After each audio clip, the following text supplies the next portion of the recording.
Hello hi नमस्कार, पहला प्रणाम उत्तराखंड। मेरा नाम काव्य। और इस लॉकडाउन के पीरियड में जब आप सब लोग अपने अपने घरों में हैं, हर सुबह किसी न किसी से आपकी मुलाकात करवा रहा हूं ताकि आपका मन लगा रहे। और जो वादा किया था कि भाई आपके एंटरटेनमेंट की पूरी जिम्मेदारी मेरी, उस पे मैं बना रहूं।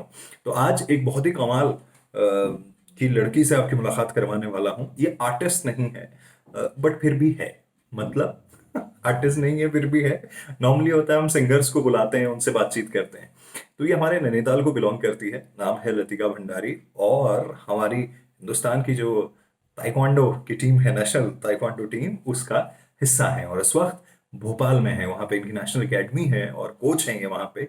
और वर्ल्ड रैंकिंग इस वक्त पे 28 है ताइक्वांडो जैसे गेम के अंदर, जहां पे शायद बहुत कम लोग जाते हैं हमारे हिंदुस्तान से। तो वर्ल्ड रैंकिंग 28 है और एक वक्त पे वर्ल्ड रैंकिंग 19 भी रह चुकी है। गोल्ड, सिल्वर, ब्रॉन्ज वो सब इन्होंने जीता हुआ है। तो अपने आप में बहुत कमाल है। तो मैंने सोचा यार कि चलो बातचीत करी जाए, है ना। तो उनको कनेक्ट कर रहा हूँ मैं इस वक्त स्क्रीन पे। तो सबसे पहले गुड मॉर्निंग पहला पहाड़ वालों को, लतिका।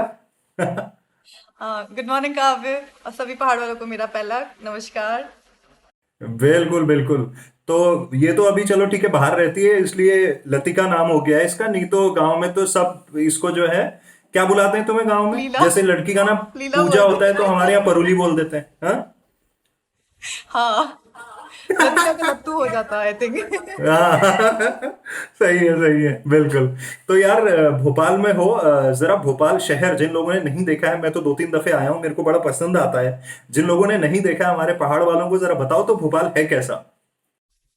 भोपाल बहुत अच्छा है, इसको भी झीलों की नगरी बोलते हैं और तालों का शहर बोलते हैं। और जैसे मैं नैनीताल से आई इधर, तो मुझे इतना कुछ ज़्यादा डिफिकल्टी नहीं हुआ क्योंकि मौसम का थोड़ा है, क्योंकि मौसम गर्म है यहाँ पे। नैनीताल तो काफ़ी प्लीजेंट है, वेदर रहता हमेशा।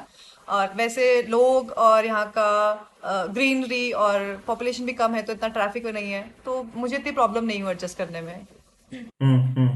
राइट। तो इस वक्त लॉकडाउन चल रहा है और क्वारंटीन में आप भी हो। तो मम्मी पापा, मेरे को मालूम चला कि साथ में ही अभी। तो किस तरह से टाइम स्पेंड हो रहा है, क्या हो रहा है? तो मम्मी लोग मेरा बर्थडे मनाने आए थे और होली भी था मार्च में। तो उसके बाद लॉकडाउन हो गया, तो मेरे लिए अच्छा हो गया क्योंकि मुझे उन लोग के साथ टाइम स्पेंड करने के लिए मिल गया। मैं जब 14 साल की थी तो मैं इधर आ गई थी भोपाल में। और तब से फिर मेरा प्रोफेशनल गेम स्टार्ट हुआ, प्रोफेशनली जो था। तो उसके बाद ही शायद पहला टाइम है कि मैं इतने टाइम के लिए अपने मम्मी पापा दोनों के साथ में हूँ। तो मेरे लिए बहुत अच्छी चीज़ हो गई। और क्योंकि बहुत ज़्यादा सब डिपार्टमेंट सब बंद है, बाहर जा नहीं सकते। बट मैं एक स्पोर्ट्स कैंपस में हूँ, तो मेरा ये एडवांटेज है कि मैं बाहर निकल सकती हूँ क्योंकि वो सिक्योर्ड है। यहाँ पे सिक्योरिटी गार्ड रहता है हमेशा, और क्लीनिंग स्टाफ है जो आता जाता है, तो वो भी सैनिटाइज होके आ जा रहा है। बहुत अच्छी व्यवस्था की है हम लोगों के डिपार्टमेंट ने, जो भी अंदर है। हाँ, तो थोड़ा ये सिक्योर माहौल है, तो थोड़ा हम बाहर निकल सकते हैं। और इवन मतलब घर में ही बंद नहीं है, और तो थोड़ा मेरा वर्कआउट वगैरह भी हो जाता है, तो इतनी प्रॉब्लम नहीं हो रही है मुझे। राइट, गुड है।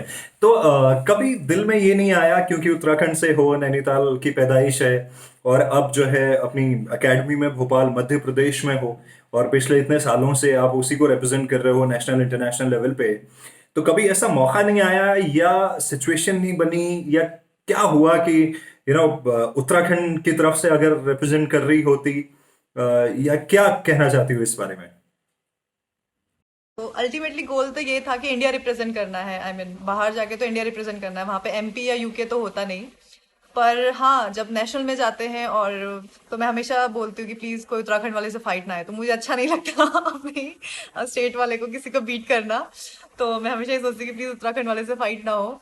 और क्यों नहीं, बहुत मन करता है क्योंकि जब यहाँ पे छपता है मेरे मेरे बारे में अखबार में कि भोपाल की बेटी, और तो मुझे ऐसा लगता है कि हाँ, मेरे नैनीताल में भी, मेरे उत्तराखंड में भी ऐसे छापना चाहिए था कि हाँ, नैनीताल की बेटी ने नाम रोशन किया। आई मीन छापते हैं वो लोग, क्योंकि मैं वहाँ से हूँ और मेरा रेजिडेंस तो वहीं का है। लेकिन जितनी अच्छी तरह से यहाँ पे मुझे लोग जानते हैं, जितना अच्छे से मुझे उन लोगों ने एक सम्मान दिया है, एक प्यार दिया है, और स्पोर्ट्स को इतनी पहचान दी है, स्पोर्ट्स के लिए इतनी फैसिलिटीज प्रोवाइड कराई है, तो मेरे ख्याल से ये सब उत्तराखंड में होता तो और भी अच्छा लगता। Right right. तो चलिए, कोई बात नहीं, देखते हैं कि फ्यूचर में कब इस तरह से पॉसिबल हो पाएगा। अच्छा, जब घर आती हो, भले ही एमपी में रह रही हो, भोपाल में रह रही हो, घर आती हो तो पहली चीज वो कौन सी होती है जो मम्मी से बोलती हो कि यार ये खिलाओ मेरे को? वो कौन सी चीज है? मुझे मुझे भटकी चुड़कानी बहुत पसंद है और चावल की खीर। तो मैं जब भी आती तो मम्मी भटकी चुड़कानी और चावल बना के रखती है, वो भी वो गांव के मोटे वाले। हाँ, वो बासमती चावल नहीं पसंद मुझे, वो गांव के मोटे वाले चावल। हाँ वो, और चटनी पुदीने की और धनिए की। तो वो मुझे बहुत पसंद है, तो वो हमेशा बनता है। और मीठा तो मैं मतलब बहुत ज़्यादा स्वीट टूथ टाइप हूँ। तो मैं मतलब ये सब तो एक चावल की खीर, नहीं तो आटे का हलवा, सूजी का हलवा। तो ये सब मुझे बहुत पसंद है। तो मैं जब भी आती हूँ तो मैं कभी बाहर खाती नहीं हूँ, वैसे भी हम लोग का अलाउ होता नहीं है यहाँ भी। तो जंक मुझे ज़्यादा पसंद भी नहीं है। और जब उत्तराखंड आती हूँ तो मैं बस पूरी पहाड़ी डिश खा रही होती हूँ। तो कई बार होते हैं फ्रेंड्स लोग बुलाते हैं कि आजा बाहर आजा, मिलेंगे। मैंने कहा मैं आऊंगी, कॉफी पीऊंगी, उसके अलावा फिर मुझे वो मत कर, मैं खाऊंगी नहीं, खाऊंगी तो मैं घर पे जाके। तो कहते हैं यार हमारे साथ भी खा लिया अगर कभी। नहीं तो नहीं, अगर पहाड़ी डिश मिल रही है तो ठीक है, नहीं तो मेरे को पहाड़ी डिश ही खानी है, मतलब मैं आई यहाँ इसलिए हूँ। और इस बार जब मैं आई थी दिसंबर में, तो मैं अपने ताऊ जी के वहां गई, वहां से नींबू लेके आई। और फिर मैंने अपने चाची के घर जाके साना, क्योंकि नैनीताल में बहुत ज्यादा ठंड थी तो वहां पे नहीं सान पा रहे थे नींबू। तो मैं चाची के घर गई हल्द्वानी, और फिर मैंने बस नींबू सान के खाया। मैंने कहा मुझे तो खाना है बस। हाँ, क्या बात है, बहुत कमाल है। मतलब वही वाली बात है कि आप पहाड़ से चले जाओगे पर पहाड़ आपके अंदर से नहीं जा पाता है ना? Right, right, okay. अच्छा, एक और चीज थी जिसके बारे में मैं आपसे बात करना चाहता हूँ, बिकॉज 10-11 साल ऑलमोस्ट आपको हो गए हैं बाहर निकले हुए, है ना? और तब से खेल रहे हो। आमतौर पे हमारे यहाँ स्पोर्ट्समैनशिप तो है, मतलब बच्चों में वो है तो सही कि ललक स्पोर्ट्स की तरफ जाना है।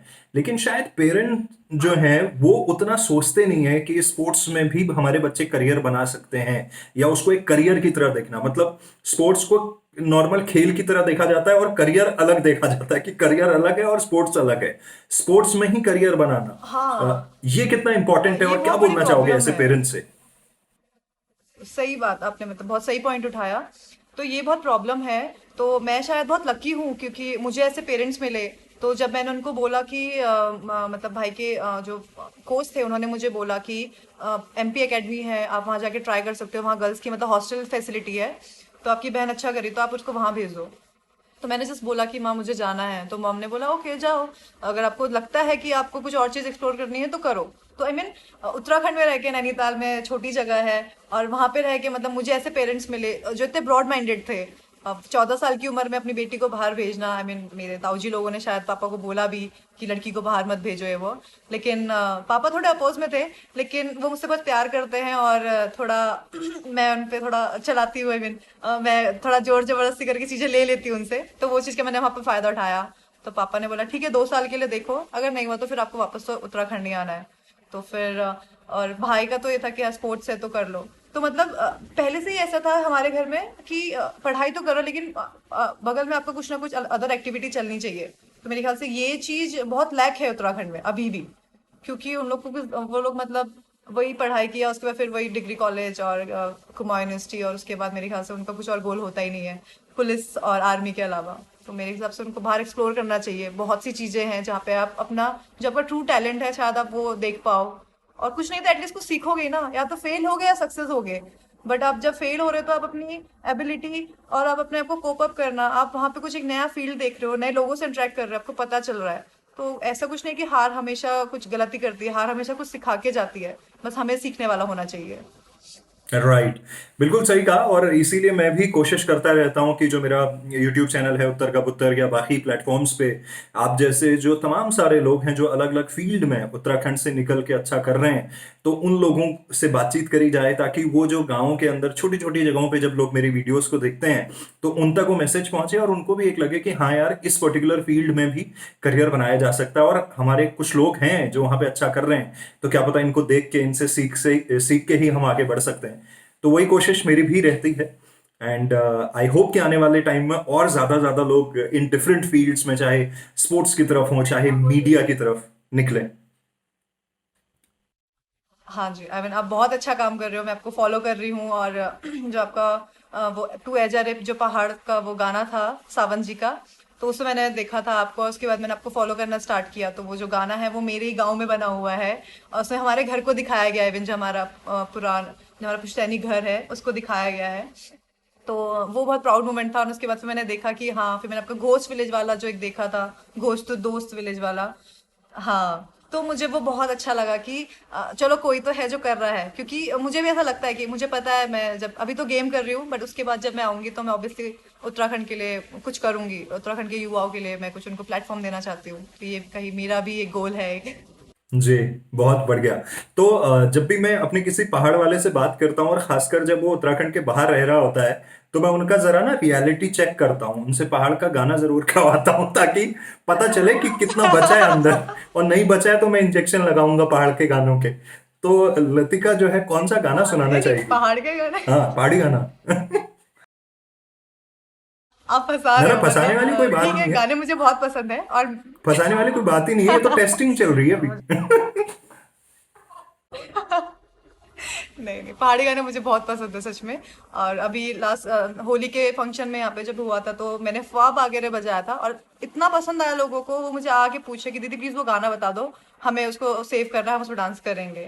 तो मैंने यहाँ भी फैला ही दिया, और इवन मैंने अपना पोस्ट भी किया था, हमने उनको झोड़ा करवाया था उस हाँ। दिन हम्म। होली में, तो मेरे इंस्टा और उस पे मैंने डाला था कि उन लोग को मैंने झोड़ा करवाया क्या है। बात है।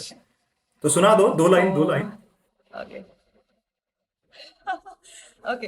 तो मेरा जब फर्स्ट कैंप भी था, और जब सबको पता चला तो मैं पहाड़ी हूँ, तो मैंने वहाँ पे वाला गाना था, ठंडो रे ठंडो मेरे पहाड़ की हवा।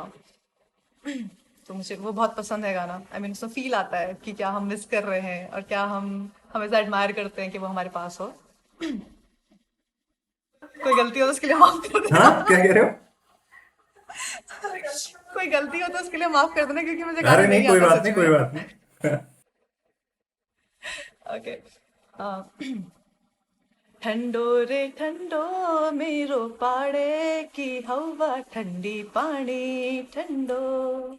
ठंडो रे ठंडो मेरो पाड़े की हवा, ठंडी पानी ठंडो।